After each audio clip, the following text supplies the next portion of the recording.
In this video, I'm going to show you guys how you delete a section break on your Microsoft Word document. If you are new here, give me a like, subscribe to my channel.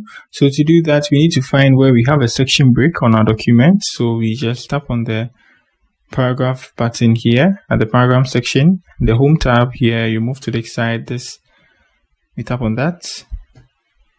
Good. And it's going to show us every paragraph we have, and this is a section break here, you can see, to the next page.